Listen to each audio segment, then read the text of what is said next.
जय हिंद दोस्तों, स्वागत है आपका अपने YouTube channel GSP online study. एक बार फिर से आपके सामने जो है रे ऑप्टिक्स का लेक्चर नंबर 3 लेकर के हम आपके सामने उपस्थित हुए हैं। उसमें आपको बताया जाएगा कि रिफ्रैक्शन ऑफ लाइट क्या होता है।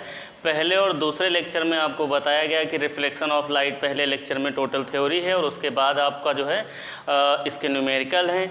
आज आपका ये टोटल वीडियो हम कवर करेंगे रिफ्रैक्शन ऑफ लाइट के बारे में, और उसके बाद जो है स्फेरिकल रिफ्रैक्टिंग सरफेस का एक छोटा सा डेरिवेशन होगा, उसको कंप्लीट करते हुए इस वीडियो को हम ख़त्म करेंगे और उससे रिलेटेड जो न्यूमेरिकल होंगे वो भी बताए जाएंगे।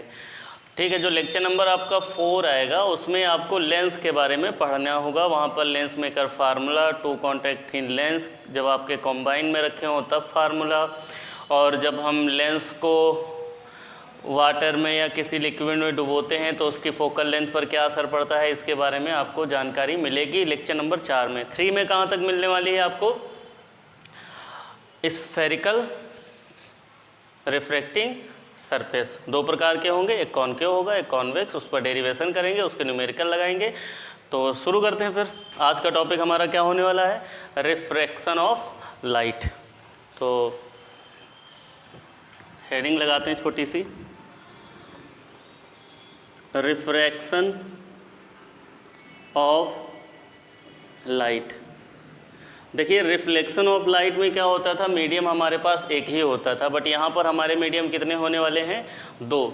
जैसे कि मान लेते हैं ये कोई एक प्रिंसिपल एक्सिस है और यहाँ का जो मीडियम है वो रेयर मीडियम है या एयर मीडियम कह सकते हैं, और ये जो मीडियम है वो डेंसर मीडियम है।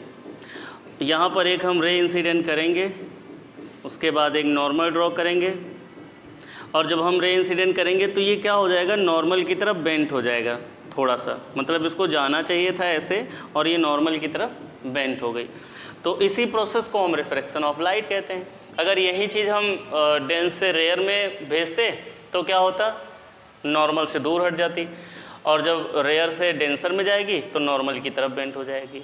ठीक है, तो यहाँ का जो एंगल होगा वो आई होगा और यहाँ का जो एंगल होगा वो आर होगा।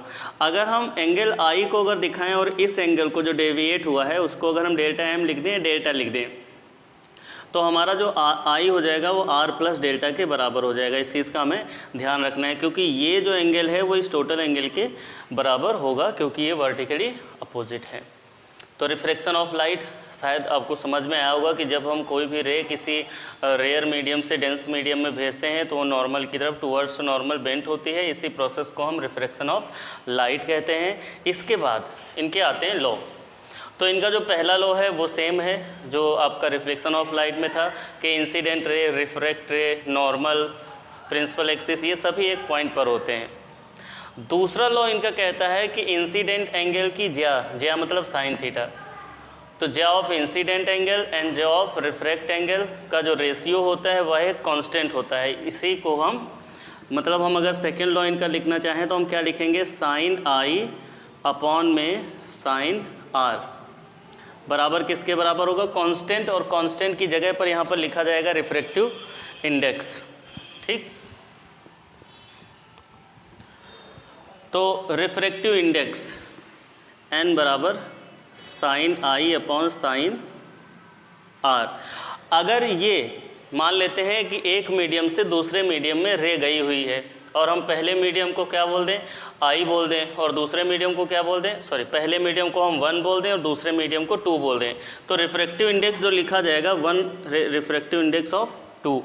ध्यान रखिएगा कि यहीं पर जो है सबसे ज़्यादा दिक्कत होती है कि हम 1n2 कब लिखें, 2n1 कब लिखें, ANG कब लिखें, GNW कब लिखें। तो ये चीज़ आप समझ लीजिएगा, रे जहाँ से इंटर करेगी और जहाँ जा रही होगी उन्हीं के हिसाब से, रिस्पेक्ट के हिसाब से उनमें जो है रिफ्रैक्टिव इंडेक्स बनता है जा करके।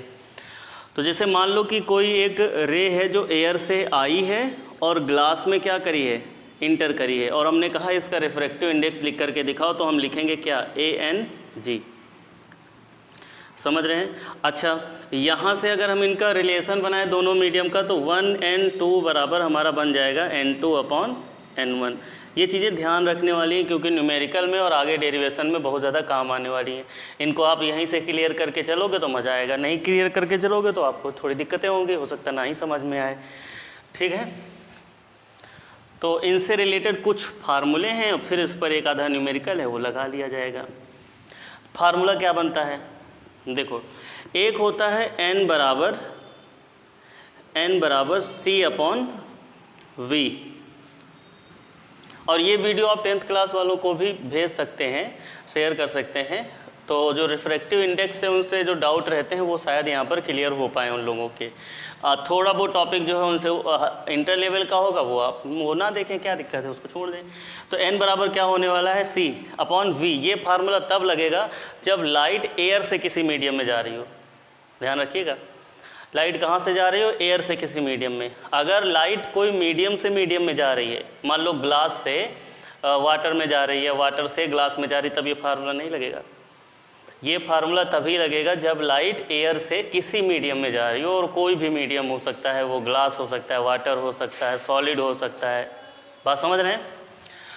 और जो यहाँ पर C है वो है स्पीड ऑफ लाइट, जिसकी वैल्यू होती है 3 × 10⁸ मीटर/सेकेंड। और V क्या है, स्पीड ऑफ लाइट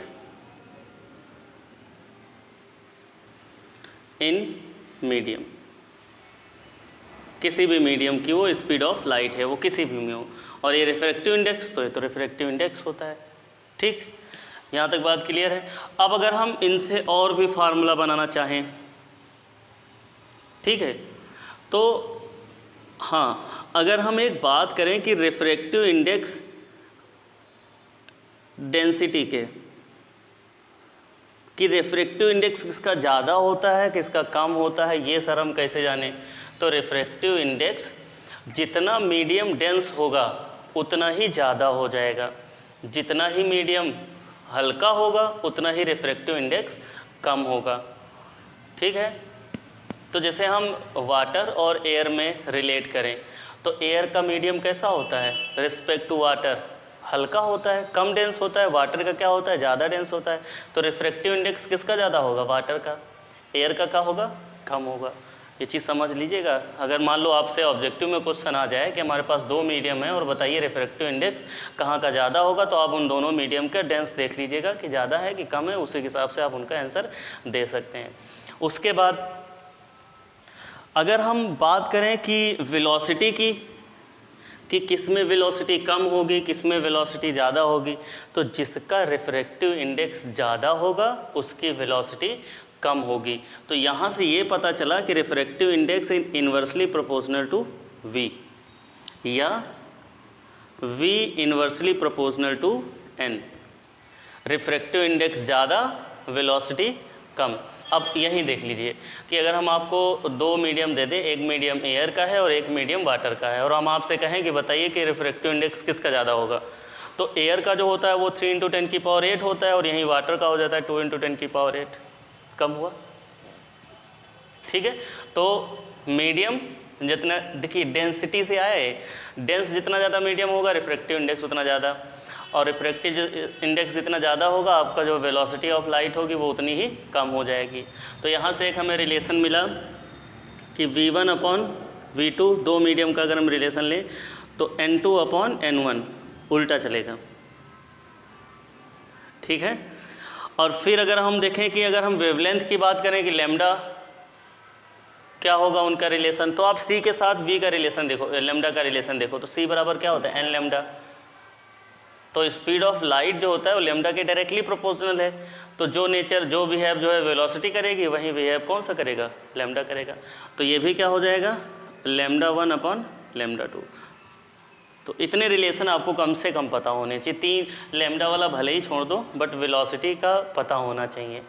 ठीक है, तो यहाँ से आपको क्या पता चला कि आपका जो रिफ्रैक्टिव इंडेक्स होता है वो वेलोसिटी के इन्वर्सली प्रोपोर्शनल होता है। वेलोसिटी ज़्यादा, रिफ्रैक्टिव इंडेक्स कम। दूसरी बात ये ध्यान रखना है कि हमें कब ANG लिखना है, कब GNA लिखना है। तो जब आपकी रे ग्लास से एयर जा रही हो तब आप GNA लिखोगे, और जब आपकी रे एयर से ग्लास में आ रही हो तब आप ANG लिखोगे। इस चीज़ पर ध्यान रखोगे तो आपके न्यूमेरिकल और कॉन्सेप्ट समझने में ज़्यादा दिक्कत नहीं होगी। ठीक है, यहाँ पर एक और फार्मूला बनता है कि रिवर्सिबल इनका रिलेशन क्या होता है। मान लो 1n2 जो होता है 1/2n1 के बराबर होता है। रिवर्सिबल मतलब पहले लाइट कहाँ से गई, 1 से 2 मीडियम में, फिर उन्होंने क्या किया, मीडियम चेंज किया, अब हम लाइट कहाँ से भेज रहे हैं, 2 से 1 की तरफ। ठीक है, तब आपका जो फार्मूला उल्टा हो जाएगा, रिवर्सिबल तो हो ही जाएगा, क्लियर है इसमें। अच्छा, उसके बाद कुछ फार्मूला ऐसा होता है कि वो पहले एयर से लिक्विड में भेज देंगे एयर को, रे को, और फिर एयर से ग्लास में भेज देंगे, और फिर ग्लास से एयर का रिफ्रैक्टिव इंडेक्स पूछ लेंगे। ध्यान सुनिए, मान लो कि हमें कोई एक रे दे रखी है जो ANG दिया हुआ है और ANL दिया है, और उन्होंने पूछ दिया LNG का रिफ्रैक्टिव इंडेक्स बताओ क्या होगा। तो इसका जो फार्मूला होता है तो ANG/ANL, मतलब जो बाद वाला रिफ्रैक्टिव इंडेक्स है वो तो जानते ही हो कि जो बाद वाला होगा पहले लिखा जाएगा, पहले वाला। रे कहाँ से जा रही है, लिक्विड से ग्लास में जा रही है। ठीक, देख तो यहाँ तक ये बात क्लियर हो गई होगी। ठीक है भाई, जैसा कि जब हम 1n2 लिखते हैं 1n2 तो हम क्या लिखते हैं n2/n1, तो उसके हिसाब से इनका रिफ्रैक्टिव इंडेक्स अपॉन इनका रिफ्रैक्टिव इंडेक्स लिख करके सॉल्व कर लेंगे, आपका सिंपल सा आंसर आ जाएगा, कोई दिक्कत नहीं होनी चाहिए। तो चलिए अब थोड़ा एक छोटे से न्यूमेरिकल की तरफ चलते हैं। तो क्वेश्चन है हमारा कि the refractive index of the diamond relative air is 2.4। Relative air मतलब AND बराबर कितना है, 2.4। 2.4 और फिर ऑफ द ग्लास मतलब ANG कितना, 1.5। तो इसमें देखो पूछ क्या रहे हैं, पहले नंबर पूछा find the speed of the light in the glass and diamond. हमें क्या बताना है, स्पीड बताना है अलग अलग, ग्लास और देखो दोनों में जो लाइट जा रही है वो कहाँ से जा रही है, एयर से जा रही ना। तो जब एयर से जाएंगी तो हम फार्मूला क्या लगाएंगे, N = C/V। पहले हम डायमंड के लिए निकाल लेंगे, उसके बाद ग्लास के लिए। तो हम पहले किसके लिए निकालते हैं, फॉर डायमंड। डायमंड के लिए फार्मूला क्या लगाएंगे, N = C/V, और V चाहिए ही डायमंड का ही जो, तो चाहिए ना हमको वेलोसिटी, तो क्या हो जाएगा VD = C/N। C कितना होता है, 3 × 10⁸, और N कितना है डायमंड का, 2.4। पॉइंट हटाएंगे, 0 बढ़ाएंगे, तो 1 पॉइंट करके कुछ आंसर इसका आएगा। और यहाँ पर कितना आ रहा है, 1.25। 1.25 × 10⁸ मीटर पर सेकेंड। ये हमारा किसके लिए स्पीड आ गई है, डायमंड के लिए। अब हमें किसके निकालना है, फॉर ग्लास के लिए। फार्मूला वही C/V, तो V बराबर क्या हो जाएगा, C/N। C है 3 × 10⁸ और N है यहाँ पर 1.5। पॉइंट हटाएंगे, 0 लगा लेंगे, 5 दूनी 10, 2 × 10⁸ मीटर पर सेकेंड। आई थिंक ये बात समझ में आई होगी। ठीक, इसके बाद देखो नोट कर लीजिएगा अगर नोट करना हो तो। इसके बाद देखो क्या पूछ रहे हैं, इसके बाद पूछ रहे हैं कि find the relative index of the diamond relative to glass. Glass से डायमंड का रिलेशन पूछ रहे हैं कि इनका रिफ्रैक्टिव इंडेक्स बताओ क्या होगा, मतलब GND पूछ रहे हैं। तो फार्मूला हमको क्या लगेगा, AND/ANG। AND कितना था, 2.4, और ANG कितना था, 1.5। पॉइंट हटाएंगे, फिर ये 1 पॉइंट सॉल्व होगा तो 1.25 देख लें एक बार, 1.6 आंसर आ जाएगा। लास्ट नंबर में क्या पूछ रहे हैं, last number what is the mean absolute refractive index. तो ये तो हटाई दो, इसको तो कोई दिक्कत नहीं। ठीक है, तो यहाँ तक ये चीज़ें आपको क्लियर हो गई होंगी। आगे जो इनका एक और क्वेश्चन है वो भी लगा लिया जाए, बढ़िया क्वेश्चन है ये। क्वेश्चन में कहा जा रहा है, क्वेश्चन देखिए फिजिक्स अगर आपको समझना है तो पहले क्वेश्चन को समझना पड़ेगा। क्वेश्चन आप अगर समझ लिए हैं बढ़िया से तो फिजिक्स आपको कोई भी दिक्कत नहीं होने वाली, इस चीज़ को ध्यान रखिएगा। तो सवाल है, a ray of light move from vacuum into medium of refractive index is n, if the angle of the incident is twice of the angle of refraction then find the angle. ठीक, तो इन्होंने कहा कि angle हमको बताना है कि जब कोई एक लाइट मूव हो रही है वैक्यूम से या एयर से किसी मीडियम में, और उनका जो एंगल ऑफ इंसिडेंट है वो रिफ्रैक्ट एंगल से क्या है, ट्वाइस है, 2 गुना है। तो यहाँ पर हम क्या लेट करेंगे, लेट कर लेंगे जो r है, r उसको अगर हम x मान लें तो i कितना हो जाएगा, 2x, अकॉर्डिंग टू क्वेश्चन कि जो उनका इंसिडेंट है वह उसके रिफ्रैक्ट एंगल से क्या है, ट्वाइस में है। उसके बाद फार्मूला लगा देंगे n बराबर साइन आई अपॉन में साइन r। तो साइन आई कितना होने वाला है, साइन 2x और अपॉन में साइन x। तो अभी तो इनको हम थोड़े काट सकते हैं, साइन 2x का एक फार्मूला होता है trigonometric, 2 sine x into cos x upon में साइन x, ये और ये कट जाएगा। तो n बराबर क्या आ गया, 2 cos x, जिसको हम क्या लिख सकते हैं, n को 2 को इधर भेज दो, n upon 2 is equal to cos x, then x is equal to cos inverse x n by 2। I think कोई दिक्कत नहीं हुई होगी। ये कब पॉसिबल है, जब आप क्वेश्चन को बढ़िया से समझना शुरू कर देंगे तब आपको ये चीज़ें ईजी लगने लगेंगी। ठीक है, तो इसी के बाद एक क्वेश्चन आपका बनता है,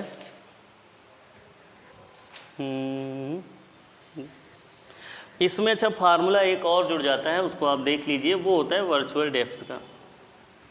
मतलब जब किसी हम ग्लास में कोई ऑब्जेक्ट डालते हैं, मान लो सिक्का डाल दें और कांच का हमारे पास ग्लास है, तो उसमें जो इमेज बनती है वो थोड़ा ऊपर हट के दिखाई देती है, मतलब वो जहाँ पर सिक्का पड़ा होगा वहाँ पर नहीं दिखाई देगी। तो इसके लिए एक रिफ्रैक्टिव इंडेक्स का फार्मूला होता है, n बराबर एक्चुअल डेप्थ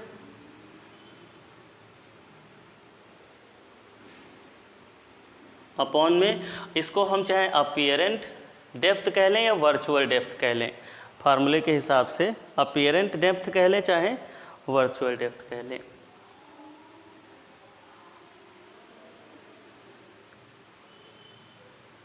ठीक, ये एक फार्मूला आप इसको नोट करेंगे।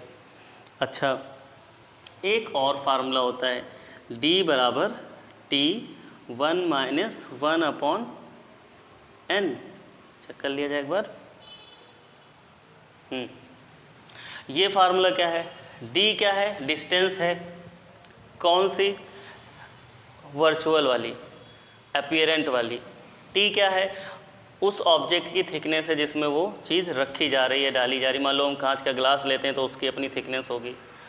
ठीक है, तो यहाँ इस फार्मूले से हम निकालते हैं एक्चुअल डेप्थ।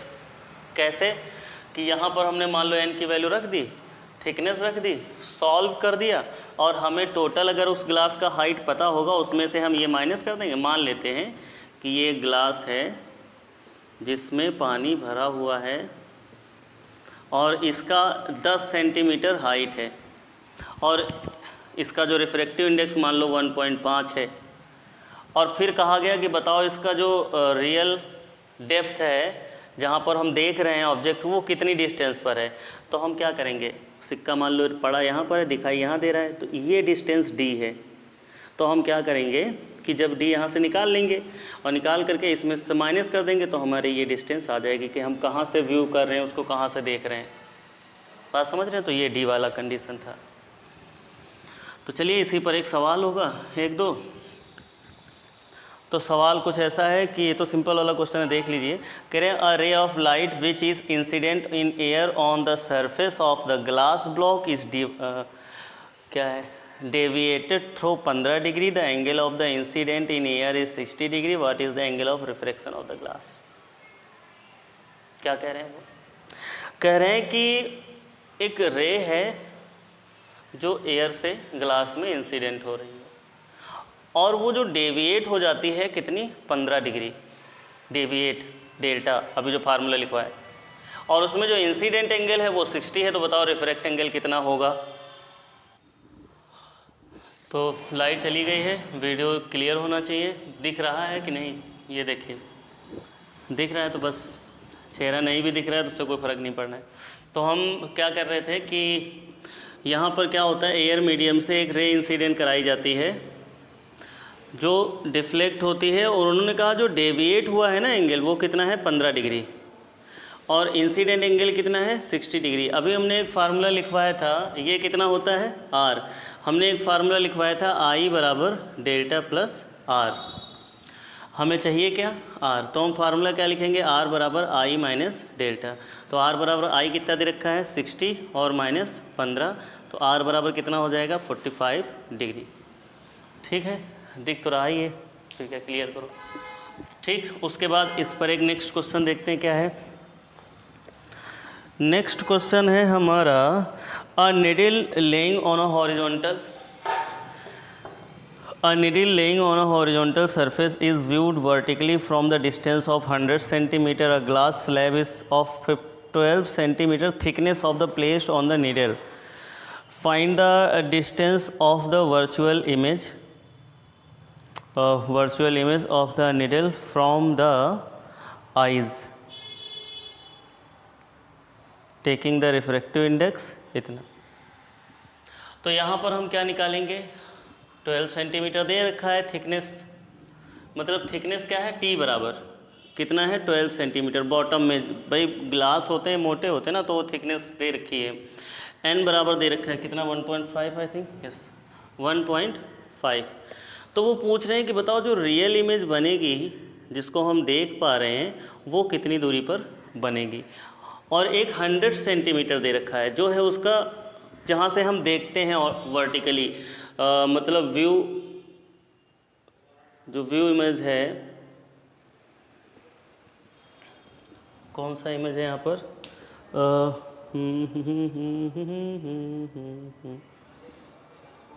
ठीक, मतलब जहाँ पर हम इमेज देख पाते हैं, अरे महाराज सही लिख जाओ, इमेज कितना 100 सेंटीमीटर। और हम क्या करेंगे D निकालेंगे, और हमने आपको बताया था D निकालने के बाद करेंगे क्या, 100 में से उसको माइनस कर देंगे, हमारा आंसर आ जाएगा। तो D बराबर T 1 माइनस 1 अपॉन N, तो T कितना है 12, 1 माइनस 1 अपॉन N कितना 1.5, पॉइंट हटाएंगे 0, 5 से कट कर देंगे, 5 दूनी 10, 5 से 15, 12, 1 माइनस 2/3, 12, 3 1 जा 3 माइनस 2 अपॉन 3, 12, यहाँ कितना बचना है 1/3, ये कितना आ गया 4, T हमें कितना मिल गया 4 सेंटीमीटर। अब हम क्या करेंगे, जहाँ पर हम इमेज देख रहे हैं वो आपका क्या बनेगा जा करके 100 माइनस 4 बराबर 96 सेंटीमीटर, मतलब वो 4 सेंटीमीटर ग्लास से ऊपर दिखाई दे रहा है हमको इमेज। ठीक, इसके बाद जो इनके सवाल हैं हम आपको जो है ग्रुप पर उस पर लगा देंगे फ़ोटो, वहाँ से आप ज़रूर इनको लगाइएगा अगर आप इंटर की प्रैक्टिस बढ़िया से करना चाहते हैं। ठीक है, तो इसके बाद जो हमारा नेक्स्ट टॉपिक आता है वो होता है स्फेरिकल रिफ्रैक्टिंग सरफेस। ये इम्पॉर्टेंट डेरिवेशन होता है बोर्ड एग्ज़ाम के लिए, और इसके बगैर, इसको समझे बगैर आप आगे के डेरिवेशन को, आगे के न्यूमेरिकल को समझ ही नहीं सकते। मतलब समझ लीजिए कि यहाँ से आपका इंटर का शुरू हो गया लेवल, तो उसके बगैर आप उसको क्या कर सकते हैं, समझ ही नहीं सकते हैं जब तक आप इसको कायदे से समझ नहीं लेंगे। ठीक है, आपको चीज़ें दिखनी चाहिए, हम नहीं भी दिख रहे हैं तो उससे कोई फ़र्क नहीं पड़ने वाला है, चीज़ें आप क्लियर कर लीजिए, क्योंकि उसके बाद समय मिलेगा नहीं, फिर क्लासेस हो जाएंगी और फिर जो है रह जाएगा, और आप लोगों का रिसेंटली टेस्ट भी है तो ये चीज़ें ज़रूरी हैं। तो हेडिंग क्या है, spherical refracting surface, spherical refracting surface. दो प्रकार के रिफ्रैक्टिंग सरफेस होते ही हैं हमारे पास, एक होता है कॉन्वेक्स और दूसरा होता है कॉनकेव। तो हम कॉन्वेक्स को पढ़ लें, कॉनकेव को अपने आप से कर लेंगे, उसमें कोई दिक्कत नहीं होने वाली है। ठीक, तो हम पहली हेडिंग डालेंगे कॉन्वेक्स रिफ्रैक्टिंग सरफेस। तो इसके लिए एक डायग्राम बनेगा, ये जो हमारा डायग्राम बन रहा है वो कॉन्वेक्स रिफ्रैक्टिंग सरफेस का है, इसको ध्यान रखिएगा। अगर लाइट आ जाती है तो इसको न्यूमेरिकल भी हम बता देंगे, वरना फिर आगे देखा जाएगा। तो यहाँ पर मान लेते हैं कोई एक ऑब्जेक्ट रखा हुआ है जिस पर एक रे इंसिडेंट होती है। अब ये रे आगे कैसे जाएगी जब तक इसके पास नॉर्मल नहीं आएगा? तो इसके लिए हमें एक नॉर्मल ड्रॉ करना पड़ेगा, और नॉर्मल हमेशा सेंटर ऑफ कर्वेचर से होके जाता है, इस चीज़ को ध्यान रखिएगा। सेंटर ऑफ कर्वेचर से होके जाएगा। अब यहाँ का जो मीडियम है वो N1 है, और यहाँ का मीडियम क्या है? N2 है। और N1 जो मीडियम होने वाला है वो एयर का होने वाला है, तो हम इसकी जगह पर 1 भी रख सकते हैं, और होता ही है 1 पॉइंट कुछ वैल्यू करके एयर का रिफ्रैक्टिव इंडेक्स। तो क्या होगा, ये नॉर्मल की तरफ बेंट हो जाएगा, बेंट हो गया। ठीक, तो ये हमें एक इमेज मिली जा करके। वैसे हम इमेज इधर भी बना सकते थे, बट उधर भी कोई दिक्कत नहीं होने वाली है। तो इनके एंगल ले लेते हैं, ये अल्फ़ा, ये बीटा और ये गामा। ये जो डिस्टेंस होगा माइनस का u होगा, ये डिस्टेंस आपका r होगा, और ये डिस्टेंस आपका क्या होगा? यहाँ से थोड़े होगा, यहाँ से होगा, v होगा, और ये दोनों पॉजिटिव होंगे। ये क्या बना है? I। यहाँ पर एक हम परपेंडिकुलर ड्रॉ कर लेते हैं क्योंकि हमें डेरिवेशन कंप्लीट करना है। फार्मूला लगेगा इसमें, इसको हम m नाम दे देते हैं और इसको n नाम दे देते हैं। तो वी नो दैट, क्या जानते हैं हम? यहाँ तक दिख रहा है? वी नो दैट कि 1 and 2 बराबर sine I upon sine R। जो रिफ्रैक्टिव इंडेक्स होता है एक मीडियम से दूसरे मीडियम का, वो होता है हमारा 1 and 2, जिसको हम क्या लिख सकते हैं? N2 upon N1। ये सब पुरानी बताई हुई बातें हैं। Sine I upon sine R। यहाँ पर I and R are very thin angle, और जब एंगल बहुत ही थिन होते हैं तो ट्रिग्नोमेट्रिक फंक्शन को हम हटा करके उनके एंगल को ही बराबर में लिख सकते हैं। तो इसके हिसाब से साइन आई किसके बराबर हो गया? आई के, और साइन आर किसके बराबर हो गया? आर के। तो यहाँ पर वैल्यू जब रखेंगे तो N2 अपॉन N1 बराबर हो जाएगा I upon R. Cross multiply कराएंगे तो N2 R N1 I. Equation number first. मतलब हमें ढूंढना है आई और आर की वैल्यू इस डायग्राम में। डायग्राम तो दिख ही रहा होगा, कोई दिक्कत नहीं होगी, इसमें दिख रहा होगा। तो हमें इसमें क्या ढूंढना है? आई और आर। पसीना पूछ ले थोड़ा यार, तो जो है लाइट तो वाइट चली जाती है।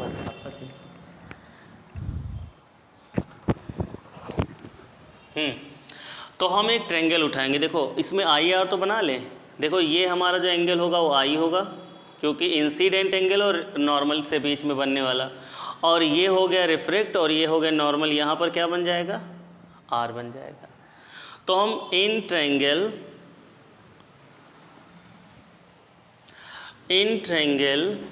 ओ एम सी, और यहाँ पर एक हम बात बताना चाहेंगे, एक ज्योमेट्री लगती है कि जब किसी ट्रायंगल का जो इंटीरियर, किसी ट्रायंगल के किन्हीं दो इंटीरियर एंगल का जो सम होता है वह उसके एक्सटीरियर एंगल के बराबर होता है। जैसे हम एक यहाँ पर कोई ट्रायंगल बना लें ये, और इसको खींच दें, यहाँ पर हम अल्फ़ा दे दें और यहाँ बीटा दे दें और यहाँ क्या दे दें? आई। तो यहाँ बनेगा अल्फ़ा प्लस बीटा बराबर क्या? आई। ये चीज़ हमें याद रखनी है, ध्यान याद रखना पड़ेगा कि किसी भी ट्रायंगल में जो इंटीरियर, किन्हीं दो एंगल का जो इंटीरियर एंगल का सम होता है वो तीसरे एंगल के एक्सटीरियर एंगल के क्या होता है? बराबर होता है। तो आते हैं, देखो ये हमारा ट्रायंगल है एक, और इंटीरियर एंगल क्या है? अल्फ़ा प्लस गामा, और इसका देखो एक्सटीरियर एंगल क्या बन रहा है? आई। तो एक तो आई ये हो गया। फिर आते हैं इन ट्रायंगल, आर ढूंढना है तो हम आर वाला उठाएंगे, सी एम और आई। देखो एक्सटीरियर एंगल कौन है इसका? ये वाला। देखो तो